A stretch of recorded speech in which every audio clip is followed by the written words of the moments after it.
Welcome students. हम अपनी आगे की क्लास को स्टार्ट करते हैं। भारत का कल हमने पढ़ा था, भारत का सामान्य परिचय। आगे का अध्ययन करते हैं कि भारत के भौतिक विभाग या भारत के भौतिक प्रदेश। ठीक है, तो एक बार मैं थोड़ा सा इसके बारे में डायग्राम बना देता हूँ। भारत का भौतिक प्रदेश के लिए छोटा सा ही है, जिससे आपको थोड़ा सा समझ में आ जाएगा। भारत के भौतिक विभाग, भारत को 4 भौतिक विभागों में बांटा गया है। कौन कौन से हैं? उत्तरी पर्वतीय प्रदेश, दूसरा विशाल मैदान,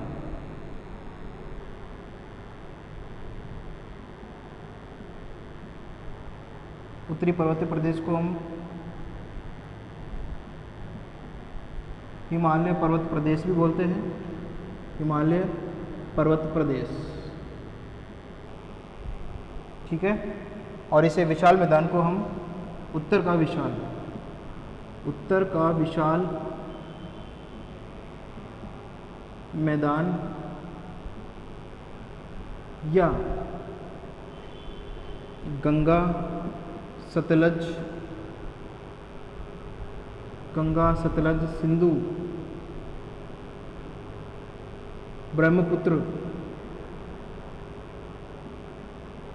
का मैदान, गंगा सतलज सिंधु ब्रह्मपुत्र का मैदान के नाम से भी जानते हैं। ठीक है। और तीसरा आता है हमारा प्रायद्वीपीय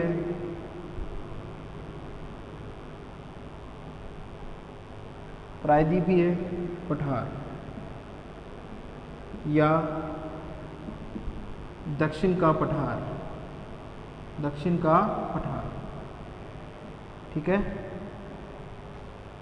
नंबर 4 और चौथा और अंतिम है तट एवं द्वीप समूह, ठीक है।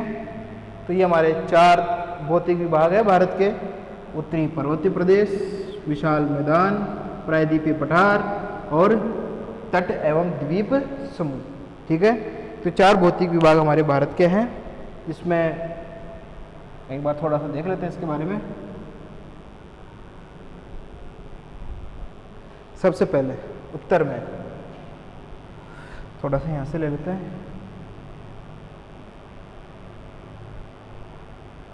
ये हमारे आते हैं नंबर 1 हिमालय, थोड़ा सा और बड़ा कर देते हैं। हिमालय,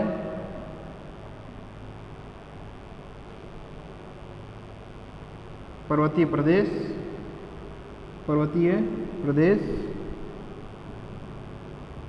या उत्तरी पर्वतीय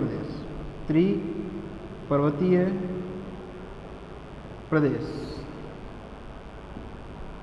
ठीक है। उसके बाद में हमारा क्या जाता है मैदानी प्रदेश,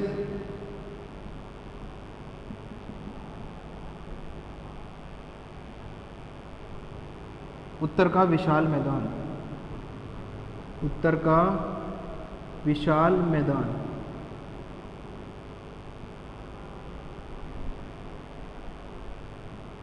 इसकी उत्पत्ति कैसे हुई है आपको पता ही है। हिमालय से बहकर आने वाली जो नदियां हैं अपने साथ में क्या लेके आती है? अवसाद लेके आती है। क्या लेके आती है? अवसाद लेके आती है। तो उन अवसादों के लगातार जमाव के कारण उत्तर का जो विशाल मैदान है उसकी उत्पत्ति हुई है, ठीक है। जलोढ़ मैदानों की उत्पत्ति इसमें देखने को मिलती है, ठीक है। उसके बाद में आता है हमारा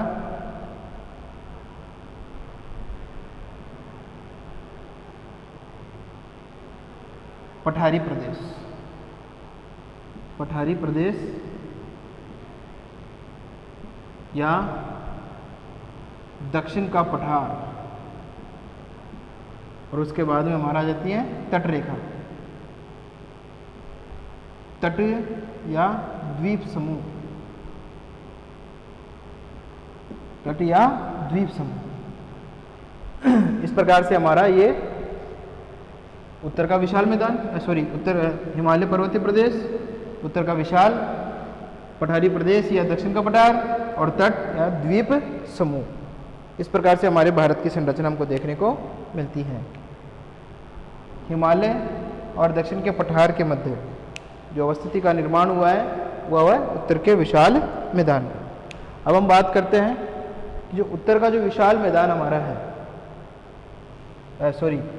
हिमालय जो पर्वतीय प्रदेश है उसका विभाजन किस प्रकार से किया गया है, उसको भी हमने 3 भागों में बांटा है। महान हिमालय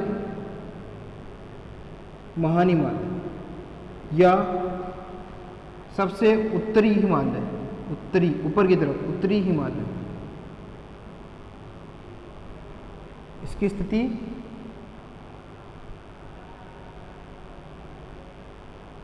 तीन समानांतर श्रेणियों में देखने को मिलती है। उत्तरी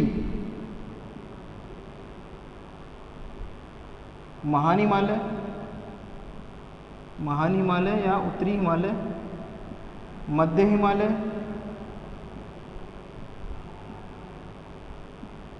और नीचे सबसे नीचे आपका आता है लघु हिमालय या छोटा हिमालय। इसमें लिख लेते हैं अपन इधर महान हिमालय, उसके बाद में आता है मध्य हिमालय, और फिर आ जाता है आपका शिवालिक हिमालय। ठीक है, शिवालिक हिमालय। इस प्रकार से हमारा ये जो विभाजन है हमको देखने को मिलता है।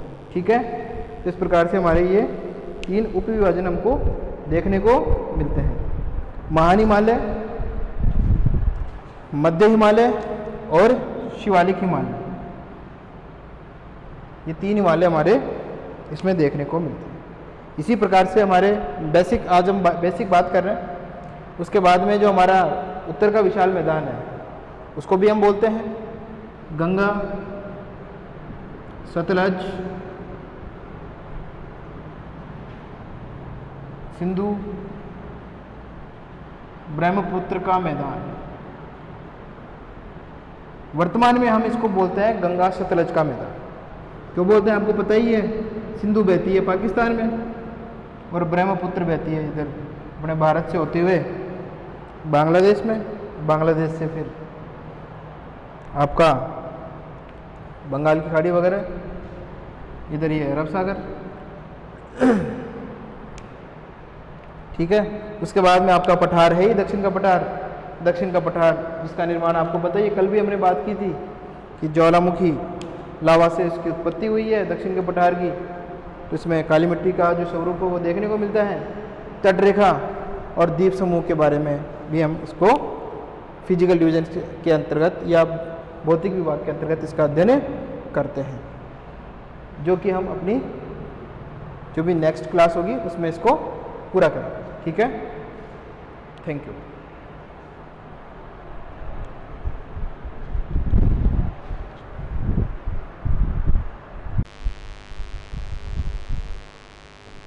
Good morning students. Last class में हमने पढ़ा था भारत के भौतिक प्रदेशों के बारे में हम पढ़ रहे थे, उनके विभाजन के बारे में आज हम विस्तार पूर्वक जानने का प्रयास करेंगे। ठीक है, तो सबसे पहले हम देख लेते हैं कि भारत के जो भौतिक प्रदेश हैं वो कितने भागों में बांटे गए हैं। भारत के भौतिक प्रदेश, सामान्य परिचय हमारा हो ही गया था भारत का, उसके बाद में आता है भारत के भौतिक प्रदेश या भूआकृतिक प्रदेश। भारत के भौतिक प्रदेशों को हम 4 भागों में बांटते हैं। 4 भाग कौन कौन से हैं? सबसे पहले आता है नंबर 1 उत्तरी पर्वतीय प्रदेश या हिमालय प्रदेश।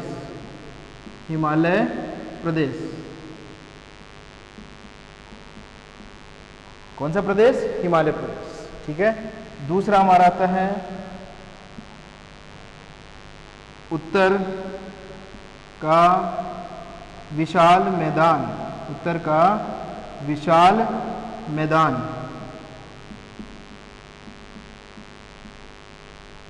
उत्तर का विशाल मैदान, या गंगा, सतलज, ब्रह्मपुत्र, सिंधु,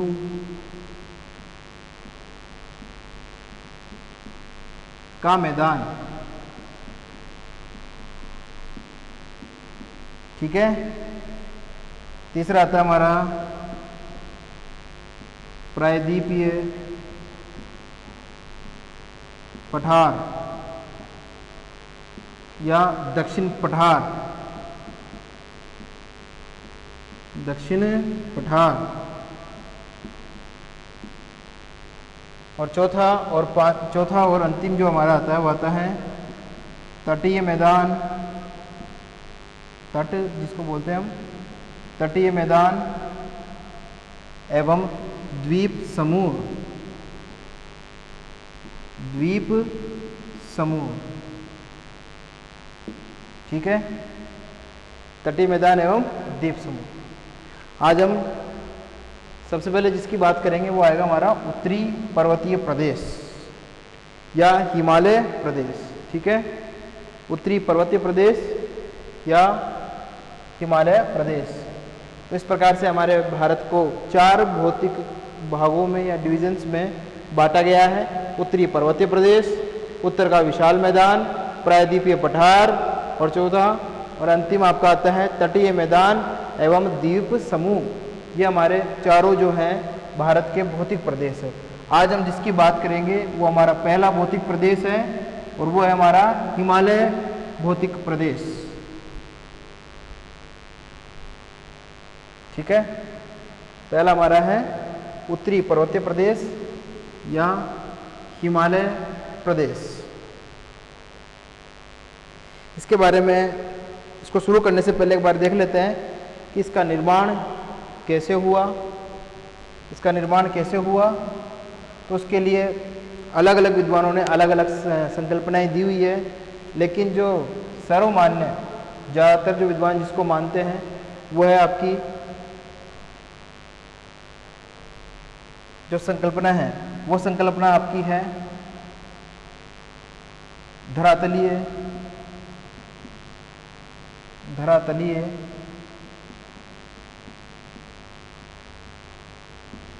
या प्लेटो, प्लेटो का संचलन, प्लेटो का संचलन जो हमारी संकल्पना है उस संकल्पना के अनुसार भारतीय प्लेट और यूरेशियन प्लेटों के आपस में टकराने के कारण या भारतीय प्लेट के उत्तर दिशा की तरफ बढ़ने के कारण भी हमारा जो हिमालय पर्वतीय प्रदेश है उसका विकास हम मानते हैं। ठीक है, जिसे हम प्लेट विवर्तनिकी सिद्धांत, प्लेट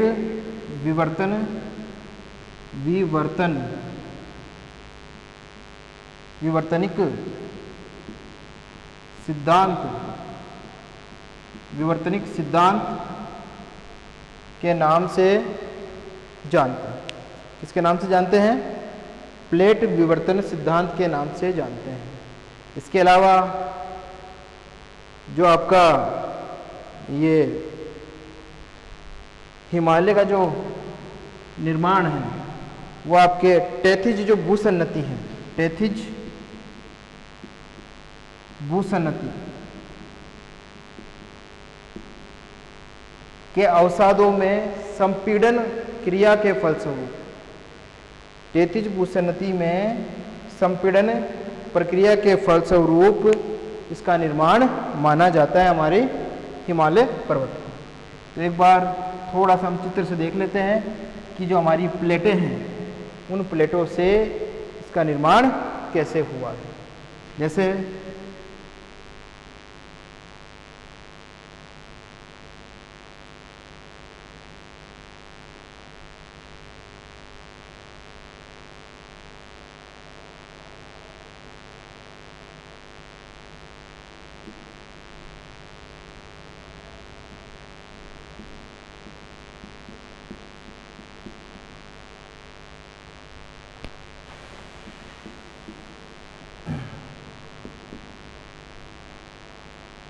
यूरेशियन प्लेट, यूरेशियन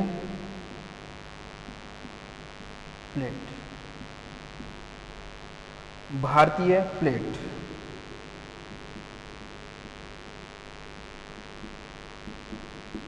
ठीक है, तो ये दो प्लेटें, जैसे कि आकार से पता लग रहा है कि भारतीय जो प्लेट है वो आकार में और वजन में हल्की है, जबकि यूरेशियन प्लेट जो है वो भारी। ठीक है, इससे आज हम आपको माउंट एवरेस्ट की जो ऊंचाई है उसके बारे में भी बताने का प्रयास करेंगे कि वो कैसे बढ़ रही है। ठीक है, और जो हमारे हिमालय पर्वत हैं उसकी उत्पत्ति कैसे हुई। ये अवसाद जो है भारतीय प्लेट के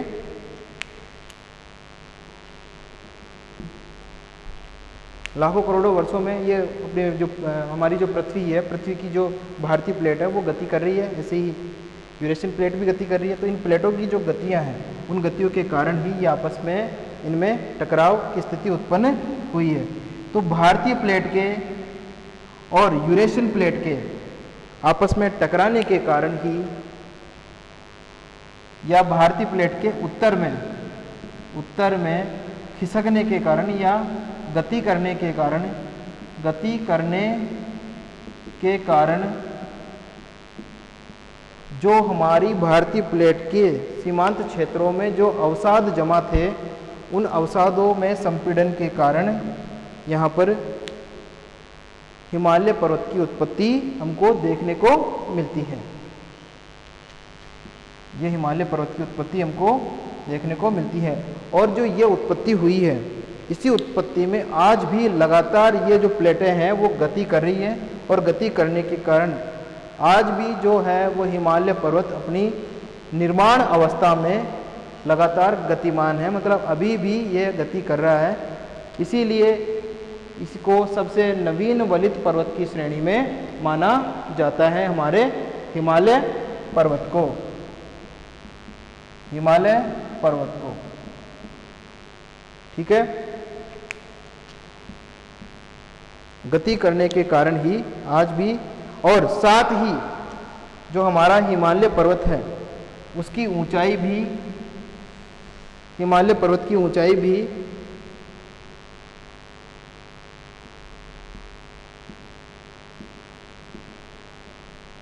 माउंट एवरेस्ट की जो ऊंचाई है उसका बढ़ने का कारण भी यही है कि जो प्लेटें लगातार गति कर रही है। जहाँ पहले हम इसकी जो ऊंचाई मानते थे वो 8,848 मीटर मानते थे, लेकिन यूरोपियन और अमेरिकन बुक्स वगैरह जो है उनमें आज हम जो ऊंचाई मानते हैं वो लगभग 8,850 मीटर मानते हैं। ठीक है, तो इस प्रकार से हमारे हिमालय पर्वत की उत्पत्ति की तरफ हमने ध्यान दिया। अब हम पढ़ते हैं कि हिमालय जो हमारी श्रेणियां हैं उनका निर्माण कितने वर्षों में कब प्रारंभ माना जाता है। ठीक है, उससे पहले उन आकृतियों को पढ़ने से पहले हम थोड़ा सा हमारे भारत में जो स्थलाकृतियां हैं उन स्थलाकृतियों को प्रतिशत के रूप में अध्ययन करेंगे कि कौन सी स्थलाकृति कितने प्रतिशत के रूप में हमारे धरातल पर विद्यमान है। ठीक है, इसको वापस कंटिन्यू करेंगे हम उत्तरी पर्वतीय प्रदेश को या हिमालय पर्वतीय प्रदेश को। तो इससे पहले हम जो देखेंगे टॉपिक वो हमारा है भारत की भू-आकृतिक इकाइयाँ, भू-आकृतिक इकाइयाँ जो है, इन भू-आकृतिक इकाइयों को हम सबसे पहले देखने का प्रयास करते हैं। तो सबसे पहले हमारा नंबर 1 जो आता है वो आता है हमारा उत्तरी पर्वत श्रेणियाँ, उत्तरी पर्वत श्रेणियाँ। ठीक है, हम कंटिन्यू करेंगे अभी उत्तरी पर्वतीय प्रदेश को, लेकिन उससे पहले हमारी जो भारत की भू-आकृतिक इकाइयाँ हैं उनके बारे में और भारत की जो भू-आकृतिक विस्तार है उसके बारे में एक बार हम थोड़ा सा जान लेते हैं, ताकि हमको हमारे हिमालय पर्वतीय क्षेत्र के बारे में जानकारी लेने में आसानी हो। ठीक है, तो उत्तरी पर्वतीय श्रेणियाँ। दूसरा आता है उत्तरी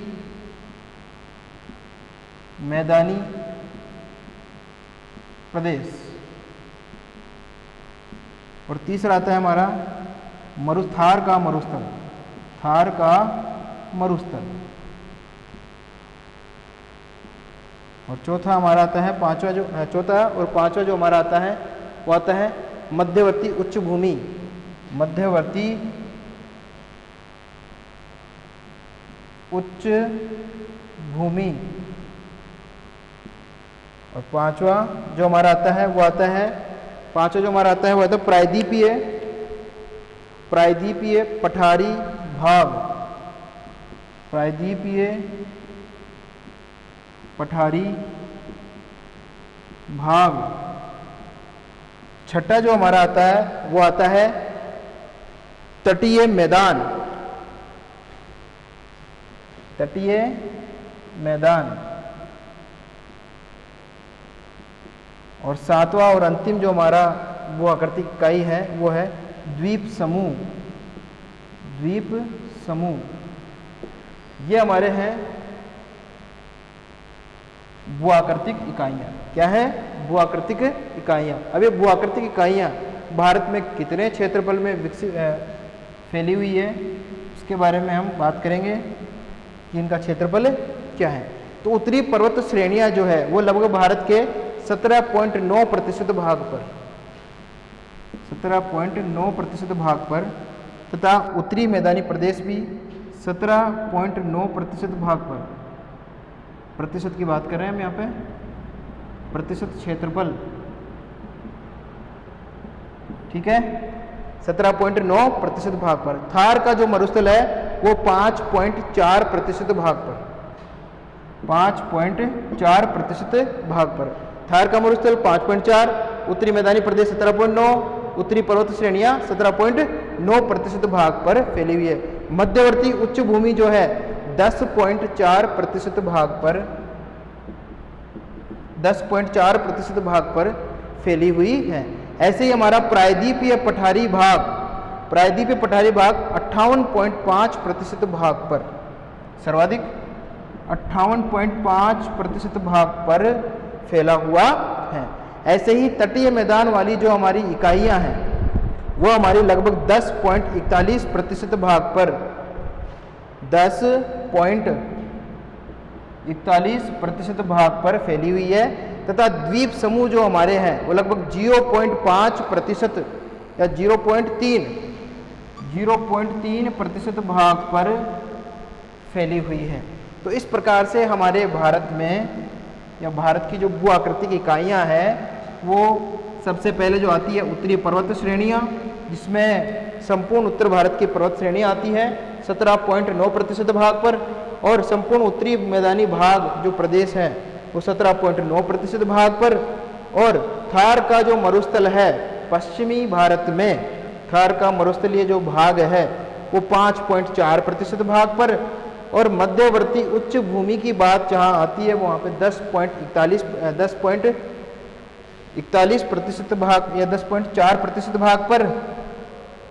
प्रायद्वीपीय पठारी भाग जो है वो हमारा 58.5% भाग पर, और तटीय मैदान जो है हमारा 10.41% भाग पर, और द्वीप समूह है जो हमारा 0.3% भाग पर हमें देखने को मिलता है। यह हमारी भारत की भू आकृतिक इकाइयों का प्रतिशत क्षेत्रफल है। अब इसके पश्चात जो हम क्षेत्रफल या प्रतिशत लिखेंगे वो लिखेंगे भारत का भू आकृतिक विस्तार का, भारत का भू आकृतिक विस्तार का।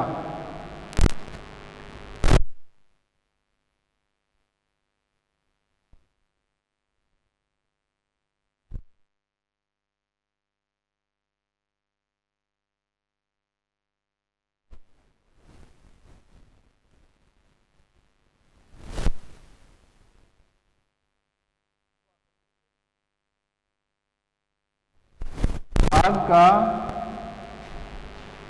विस्तार,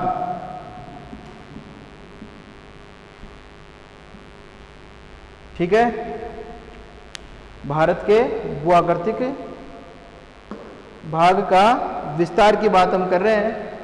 तो सबसे पहले जो हमारा भूआकृतिक विस्तार में आता है वो आता है पर्वतीय भाग। नंबर 1 है वो आता है पर्वतीय भाग। उसके बाद में आता है दूसरा मैदानी भाग। तीसरा आता है पठारी भाग। और चौथा आता है तटीय भाग, तटीय एवं द्वीप भाग। ये हमारे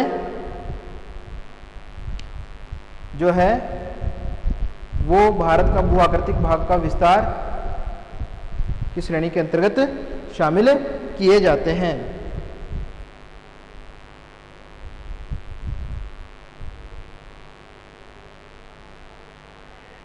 तटीय भाग इसमें ऐड नहीं करेंगे हम, तटीय भाग को मिटा देते हैं।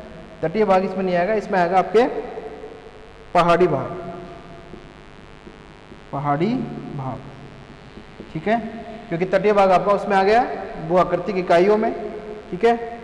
अब हमारा है पहाड़ी भाग का क्षेत्रफल प्रतिशत, पर्वतीय भाग का क्षेत्रफल प्रतिशत और मैदानी भाग का क्षेत्रफल प्रतिशत की हम बात कर रहे हैं। तो जो हमारा पर्वतीय भाग जो है उसका जो क्षेत्रफल है वो है 10.7, ठीक है। उसके बाद में हमारा जो पहाड़ी भाग है, सॉरी मैदानी जो भाग है उसका आता है 43% भाग, 43% भाग। जबकि पठारी जो हमारा क्षेत्र है, पठारी क्षेत्र का जो हमारा भाग है वो आता है 27.7। और अंतिम हमारा जो पहाड़ी भाग है उसका जो क्षेत्रफल हमारे आता है वो आता है 18.6%, 18.6%। इस प्रकार से हमारे भारत का भूआकृतिक भाग का विस्तार जो है पर्वतीय भाग के रूप में, मैदानी भाग के रूप में, पठारी भाग के रूप में और पहाड़ी भाग के रूप में हमको देखने को मिलता है, ठीक है। इनका प्रतिशत क्षेत्रफल इधर दिया हुआ है, प्रतिशत क्षेत्रफल 10.7 हो गया, 43%, 27.7%, 18.6। पर्वतीय भाग 10.7, मैदानी भाग 43%, पठारी भाग 27.7% और पहाड़ी भाग जो हमारा आता है वो आता है 18.6% भाग। इस प्रकार से ये हमारे भूआकृतिक इकाइयाँ और भूआकृतिक विस्तार देखने को मिलते हैं। इसको पढ़ने के बाद ही हमारा जो टॉपिक है हिमालय पर्वतीय प्रदेश या उत्तर के पर्वतीय प्रदेश को हम स्टार्ट करेंगे, क्योंकि इससे हमको उसमें जानकारी मिलेगी पढ़ने में, ठीक है।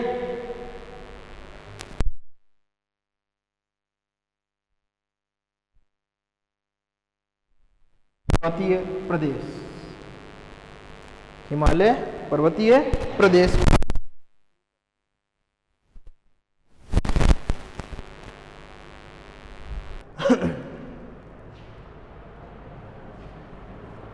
हिमालय या उत्तरी पर्वत प्रदेश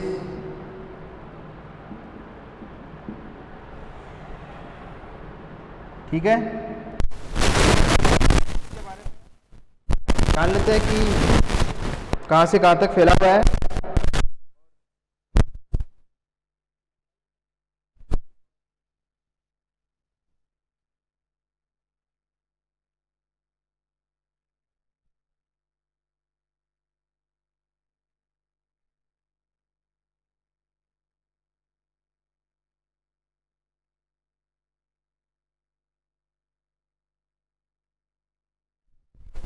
पूर्व 7 करोड़ वर्ष पूर्व का माना जाता है और अभी भी लगातार इसका निर्माण कार्य चल रहा है, ठीक है। इसका जो विस्तार है, इसका जो विस्तार है हिमालय पर्वत का वह उत्तर में, भारत के उत्तर में पश्चिम से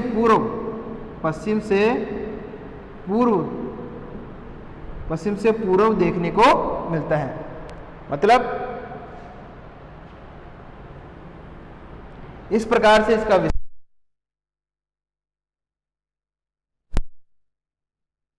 उत्तर दिशा की बात कर रहे हैं यहाँ पे, ठीक है। और ये हो गया हमारे भारत का इधर पश्चिम और ये हो गया पूर्व, ठीक है। तो इस प्रकार से हमारे हिमालय पर्वत का विस्तार एक चापाकार आकृति के रूप में देखने को मिलता है, जिसमें भारत की उत्तर दिशा में पश्चिम से पूर्व की ओर यह लगभग 2400 किलोमीटर के क्षेत्र में फैला हुआ है, या इसका विस्तार देखने को मिलता है। कितने किलोमीटर? 2400 किलोमीटर के एरिया में दिखाई देता है, ठीक है। पूर्व में इसकी जो चौड़ाई है, इसकी चौड़ाई की हम बात कर रहे हैं। पूर्व में इसकी चौड़ाई जो है वो लगभग हमको 200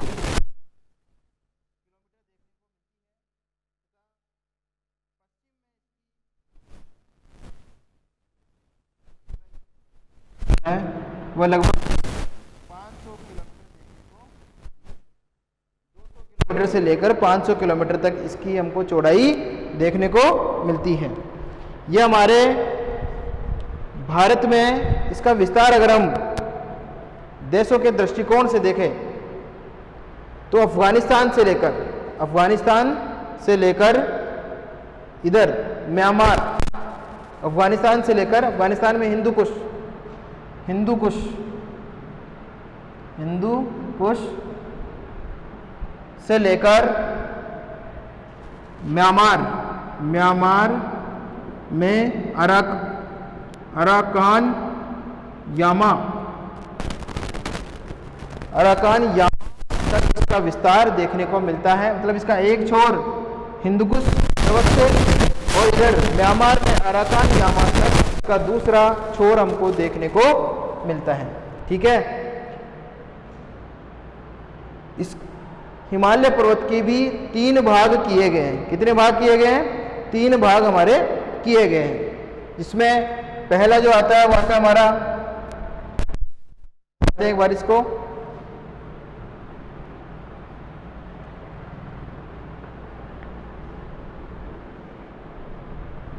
पहला भाग जो हमारा है वह है महान हिमालय या हिमाद्री, ठीक है। और दूसरा जो इसका भाग है वो है मध्य हिमालय।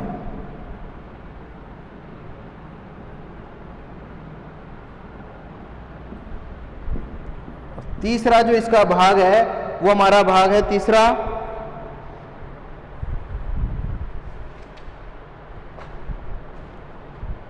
शिवालिक हिमालय।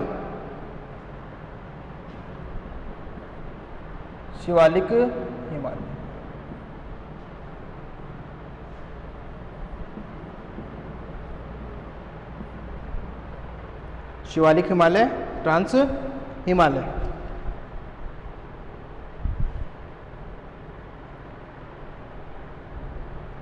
अगर हम ऊंचाई की बात करें हमारे हिमालय पर्वत की, तो इसकी औसत ऊंचाई, हिमालय पर्वत की औसत ऊंचाई 6000 मीटर तक देखने को मिलती है। हालांकि विश्व की सर्वाधिक ऊंची चोटी भी यहीं देखने को मिलती है, जिसमें जो चोटी है वो आपके नेपाल हिमालय में देखने को मिलती है, और उसे हम माउंट एवरेस्ट के नाम से जानते हैं। माउंट एवरेस्ट के नाम से इसलिए जानते हैं क्योंकि भारत के प्रथम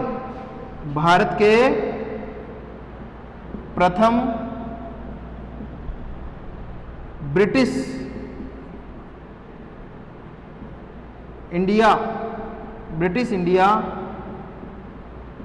भारत के प्रथम ब्रिटिश इंडिया के सर्वेयर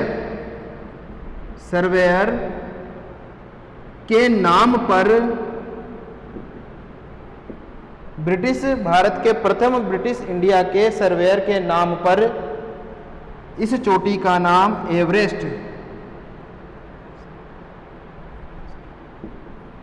रखा गया था, क्योंकि सर्वेयर का नाम सर एवरेस्ट था। ठीक है, तो उसी के नाम पर इस चोटी का नाम, इस माउंट का नाम एवरेस्ट रखा गया है, इसलिए हम इसको बोलते हैं माउंट एवरेस्ट।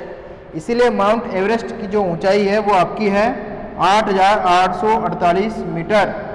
कुछ किताबों में आपको 8,850 मीटर भी देखने को मिलेगी। इसको मैंने आपको शुरू में ही बताने का प्रयास किया है। जो हमारी प्लेट है वो गति कर रही है लगातार, भूगर्भिक जो हलचलें हो रही है उससे हमारा जो हिमालय पर्वतीय क्षेत्र है उसकी ऊंचाई दिनों दिन बढ़ रही है, क्योंकि जो प्लेट है वो ऊपर उठी हुई है और भारी प्लेट जो है यूरेशियन प्लेट वो नीचे धसी हुई है और भारतीय प्लेट को धीरे धीरे उठा रही है। ठीक है, तो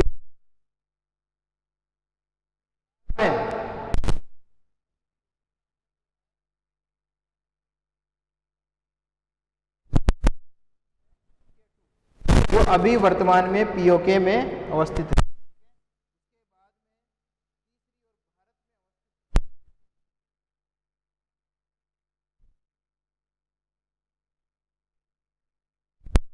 आगे